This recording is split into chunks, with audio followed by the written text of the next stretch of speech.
Welcome everybody to another codezing.org Python programming project. What are we doing? Level 2. We're doing a level 2 project, fraction math. You can find the code and an example at codezing.org/fractions. Let's go check it out. Go to codezing.org, go to level 2 code, run fraction math. So this is going to perform math on fractions, I guess, like the name implies. So put the first fraction over here, say 4 sevenths and 2 ninths. And then you can either add, subtract, multiply, or divide. We'll just add them. And you get 50 63rds. Alright, cool. Let's try another one. Why not? 4 ninths. Divide, what do we get? Get 3 halves. Alright, cool. Excuse me. So how does this magic happen? Let's go down to the bottom and you can get the Python code. And you can see these level 2 projects are getting just a little longer. So let's copy this and then open your Spider IDE and paste that in. Cool, so let's dig into this one. What do we got here? Our first line is an import statement. As we talked about on a lot of the level 1 projects, we're just importing additional functionality, additional methods from Python.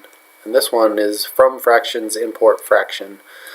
So we're getting a lot of, I guess, mostly just this down here, these fraction functions that aren't available in the base Python program. So we import fraction and we get more functionality. First print statement is just a little welcome message, and then we're asking them what process they want to do. So you can see we're asking them, do you want to add, subtract, multiply, or divide? And then we're getting the numerator and denominators for the 2 fractions from them, and then we're going to do the math in lines 8 and 9, and then calculate the answer and print them out.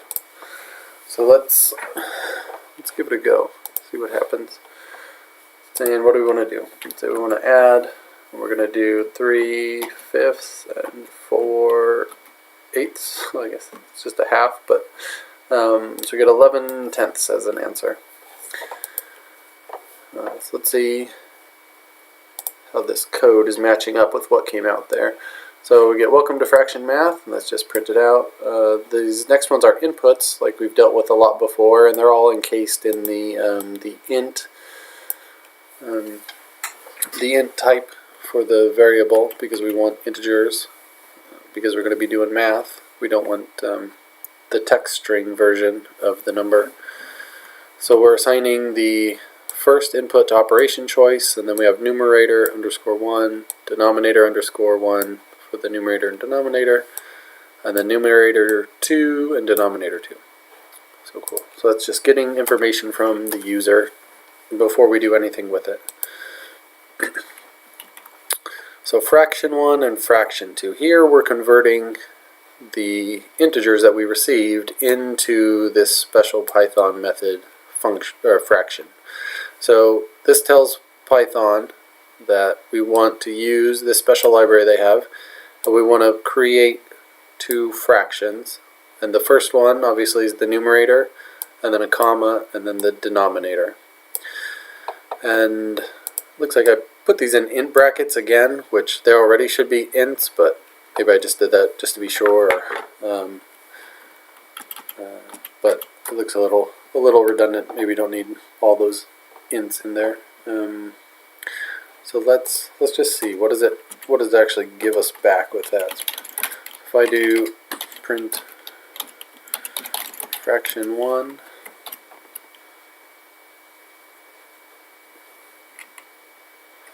and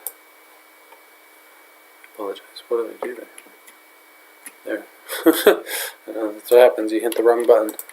If that ever happens and it goes crazy on you, make sure you can copy and paste the code back in and start over. Here we go. So we're going to print fraction 1 and fraction 2 just to see what Python is creating there. 3/4, 4/5.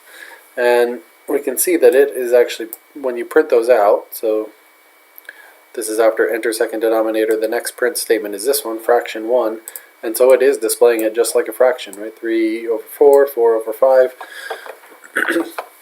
And so Python is converting that into a fraction so that I can do the mathematics. The next step is a series of if statements. So we've talked about if statements once before. So what will happen is the code, which runs sequentially from top to bottom, will get to this line. It'll say if operation choice equals 1. So the equals is a test of whether operation choice is the same as the number 1. If you just put 1 equals, Python interprets that as setting the variable to a value. So if we did operation choice equals 1, Python would think we want operation choice to be equal to 1. But we're actually testing to see, is operation choice equal to the value 1?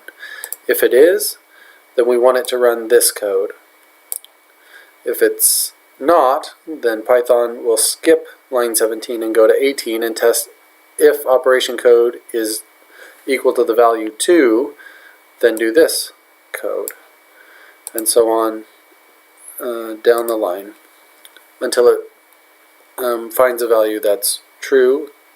Once it finds a value that's true, it'll do the operation. So we said choice 1 is add, choice 2 subtract, choice 3 is multiply, and choice 4 is divide. So that's what's happening here in the math. Choice 1 is adding, choice 2 is subtracting, choice 3 is multiplying, which asterisk is multiply in Python, and then choice 4 is divide. And then it's printing out the answer is, and the answer, which he had stored in the math portion.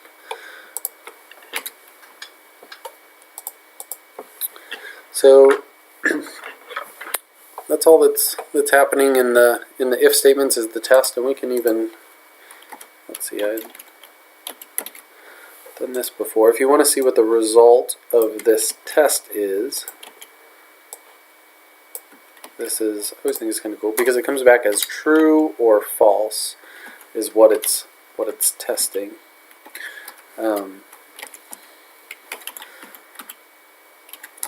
if we put this in, we can actually kind of watch it make these decisions as it goes through the code. So if we want multiply, let's say 5/9 and 3/7, we can see that it ran through this upper part of the code, getting our inputs, and then it's setting these fractions, which I didn't print out, but we saw that before. It's setting those fraction values, and then it gets to this line and says print operation choice is equal to 1, and it's coming up false because our operation choice was 3.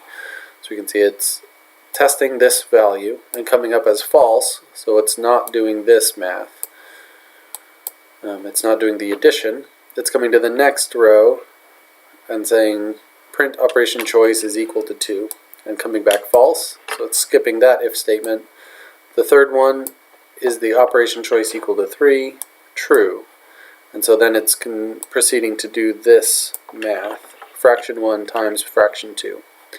And then continuing after it completes that math, operation choice is equal to 4, false, and then at the end printing out the answer, 5/21. So you can really kind of see it as the computer's thinking through these lines. It's going one by one from top to bottom, testing all of the if statements that we have, and producing hopefully the desired outcome. One of the more interesting things as we get progressing through these projects is what happens if the user doesn't follow your rules, right? Enter a number and I put no, I don't want to, right? Then my code is going to fail, and it says invalid literal for int. The reason is it tried to turn my statement that I entered, no, I don't want to, into a number, and it can't do that. So it failed fairly early on. If you look at the description, it'll say line 4. So in line 4 is where it failed, and it tells you it couldn't change the int for no, I don't want to. And that makes sense. So as we build more complex programs, I'll show you how to deal with some of that stuff. Try to do the figuring out how users might try to break it, dealing with them putting in incorrect information. Same thing would happen is if I pick the right choice, but then I enter, numbers, it's not going to work. So there are ways that I'll show you in the later lessons of how to check to make sure that they're entering a number. But that's just to give you a little introduction to what's coming down the line. Alright, so have fun playing with it. See if there's something else you want to add. Maybe you do exponents. I don't know, a fraction to an exponent, remember, is 2 asterisks. Maybe you can add that, or you could do square root or something, square root of a fraction. Add more to it and see what you can come up with. If you come up with something cool and you want me to share it with everybody, send the code to info@codezing.org. Or you can submit it through the site, and we'll get it posted so people can learn from all the hard work you're putting in. All right, well, have fun, everybody.